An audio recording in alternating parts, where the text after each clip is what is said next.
I bet you've always wondered what's the ultimate snack. High in protein, low in shame, and edible literally everywhere.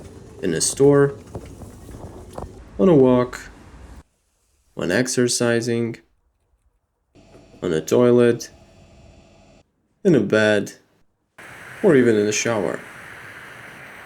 You haven't? Too bad, I'm showing it to you anyway. Today we're making chicken Kabanos, also known as dried sausages, also known as slim jerky sticks. Start by taking 2 chicken breasts,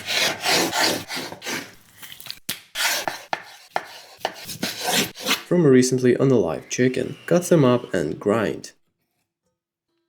Preheat your oven to 80 degrees fan on, then season with salt, black pepper, a bit of salt, dried garlic, a pinch of salt, paprika, salt of course, oregano, and finish it off with some sodium chloride.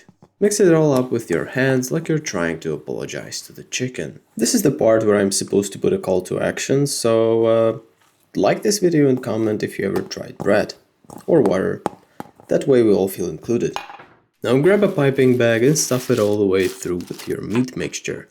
Then perform a quick circumcision on the piping tip. Don't worry, it's chicken, not a pork, so it won't take it personally.